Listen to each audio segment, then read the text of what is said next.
Black బస్టర్లు ఎన్నో వస్తాయి, కానీ జనరేషన్లు మారిన ఎవర్ గ్రీన్గా ఉండే బ్లాక్ బస్టర్ల లిస్ట్లో ఫస్ట్ ఉండే సినిమా జగదేక వీరుడు అతిలోక సుందరి. సినిమా తీసే, సినిమాని చూసే విధానాన్ని మార్చిన ఈ సినిమా ఎలా పుట్టింది? అశ్విని దత్ గారికి ఏనాటి నుంచో ఎన్టీఆర్ జగదేక వీరుని కథ లాంటి ఫ్యాంటసీ సినిమా చిరంజీవి గారితో చేయాలని, అది తను ప్రేమగా బావా అని పిలుచుకునే రాఘవేంద్ర గారు మాత్రమే తీయగలరని గట్టి నమ్మకం ఉండేదట. ఆఖరి పోరాటం తర్వాత చిరంజీవి గారితో సినిమా అనుకున్నారు దత్ గారు. ఆయనకు క్లోజ్ ఫ్రెండ్ అయిన రచయిత, కో డైరెక్టర్ శ్రీనివాస్ చక్రవర్తిని రాఘవేంద్ర గారితో తిరుమల పంపించారు. సరిగ్గా ఇద్దరు తిరుమలపై ఉండగా అశ్విని దత్ గారి మనసు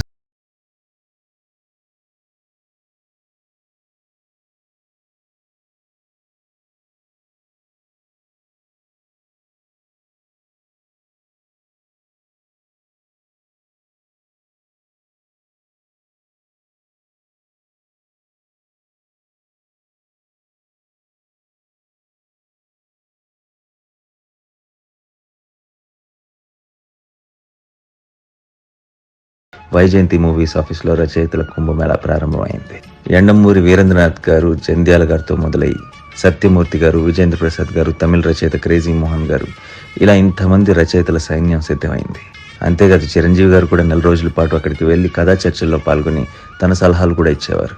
దేవకన్యను అతిలోక సుందరిగా చూపిస్తున్నప్పుడు నేను కొంచెం మాసిన గిడ్డంతో సామాన్య మానవుడి లుక్లో ఉంటేనే బాగుంటుంది, అందరూ కనెక్ట్ అవుతారని సలహా ఇచ్చారు.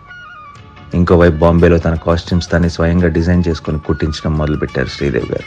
ఇలా అందరూ కలిసి తమ సమిష్టి కృషితో ఈ అందమైన చందమామ కథని తెలుగు సినీ చరిత్రలో మరిచిపోలేని ఒక అద్భుత చిత్ర కావ్యంగా మలిచారు.